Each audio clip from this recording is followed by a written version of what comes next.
জয় মহাদেব, জয় মহাকাল, জয় মা ভবানী। নমস্কার, আমাদের মন্ত্রতন্ত্র রিলেটেড ইউটিউব চ্যানেল অনাথের নাথে আপনাদেরকে স্বাগত।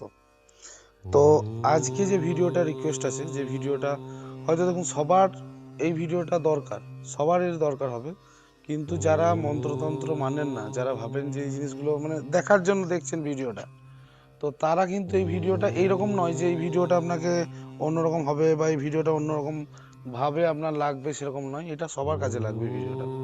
এই ভিডিওটা হচ্ছে, ধরুন আপনার পরিবারে কেউ অসুস্থ হয়েছে বা আপনার পরিবারে কন্টিনিউ আপনি দেখছেন যে কোনো সমস্যা হচ্ছে, যে সমস্যাগুলো মানে আপনি তো যে সমস্যার যে সমাধান সেগুলো করছেন, তারপরেও সেগুলো মেটাতে পারছেন না। তো দেখুন, সবার প্রয়োজন আছে। যেমন আপনার শরীর খারাপ হলে আপনাকে ডাক্তারের কাছে যেতেই হবে, এটা কোনোদিন কেউ বারণ করবে না, কেউ বলবেও না। কিন্তু তাছাড়াও কিছু জিনিস আছে, এমন কিছু জিনিস হয় যে জিনিসগুলো আপনি না মানলেও সেগুলো আছে বা সেগুলো হতে পারে। তো তাতে আপনার মানার বা না মানার কিছু যায় আসে না। তো তার জন্য যারা এই জিনিসগুলো ফেস করে, যেমন ধরুন ব্ল্যাক ম্যাজিক বা মন্ত্রতন্ত্র, তো আমাদের তো চ্যানেলটাই এই রিলেটেডই কথাবার্তা বলবো।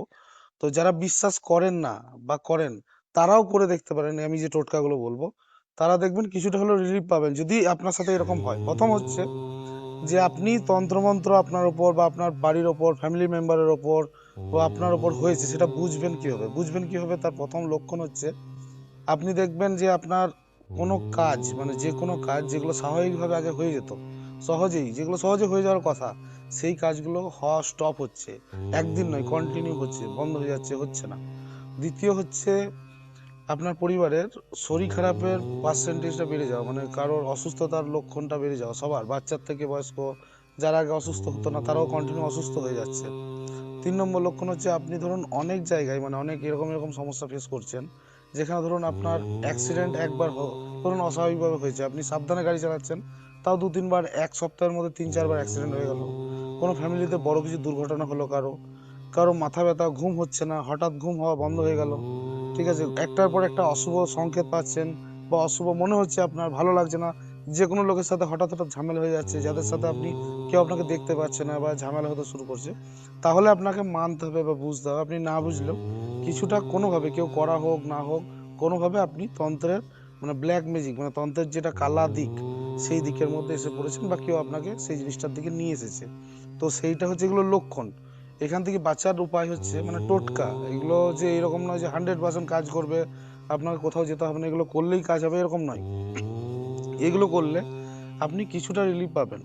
তা আপনাকে কোনো গুরু বা কোনো মন্দিরে বা ভালো যে এই জিনিসগুলো যেখানে কাটান হয় বা এই জিনিসগুলোর থেকে যেখানে মানুষকে রিলিফ দেওয়া হয়, সেই জায়গায় যোগাযোগ করতে হবে। তো সেইটার জন্য কি করবেন, মানে ঘরোয়া টোটকা যেটা বলছি, সেটার প্রথম ঘরোয়া টোটকা হচ্ছে, আপনি কোনো শনিবার দেখে নেবেন, শনিবার দিন দেখে কোনো ফাঁকা স্থানে গিয়ে আপনি মানে আপনার শরীরের যে ওজন, সেই ওজনটা মাপ করে নেবেন। তো সেই ওজনটা দেখে তার 10 ভাগের 1 ভাগ আপনাকে শুকনো লঙ্কা কিনে নিতে হবে। 10 ভাগের 1 ভাগ শুকনো লঙ্কা, তাতে অনেকগুলোই হতে পারে সেটা, ঠিক আছে। সেই শুকনো লঙ্কাটা একটা কোনো কিছুর মধ্যে মানে ভরে, পুরো একদম ভরে, প্যাকেটের মধ্যে হোক বা কোনো থলির মধ্যে হোক, কোনো কাপড়ের মধ্যে হোক, যেখানে হোক ভরে, পুরো মাথাতে ঘুরিয়ে, মানে ঘুরানোটা কিরকম হবে, ডান দিক থেকে বাঁ দিক মানে অ্যান্টি ক্লকওয়াইজ এরকম ভাবে ঘুরোতে হবে, ঠিক আছে। তো ডান দিক থেকে বাঁ দিক ঘুরিয়ে পুরো জিনিসটা 7 বার বা 21 বার এটা ঘুরিয়ে আপনি কোনো প্রবাহিত জল, মানে যেখানে জলটা প্রবাহিত হচ্ছে, সেই জলে ফেলে দিতে পারেন।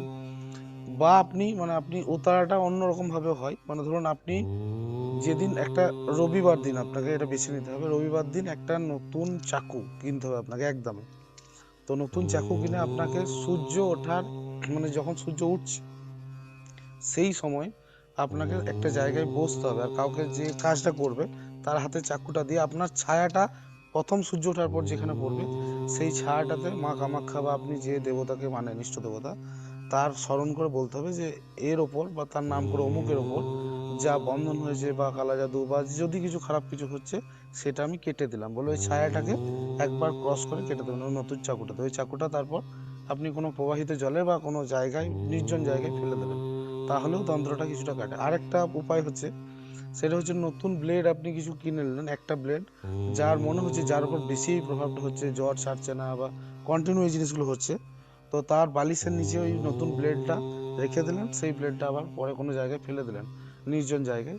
তো এরকম কন্টিনিউ করতে হবে আপনাকে 7 দিন 5 দিন, এরকম করলে জিনিসটা আস্তে আস্তে আস্তে আস্তে কম হতে শুরু করবে।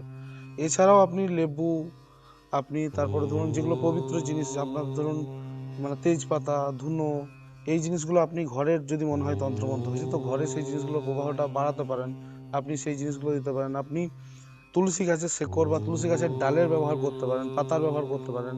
কোনো মন্দিরের চরণামৃত, কোনো মন্দিরের প্রসাদের পুষ্প, সেইগুলো ব্যবস্থা করে আপনি খেতে পারেন বা সেগুলো মাথার কাছে রাখতে পারেন, স্পর্শে যেতে পারেন সেগুলোর।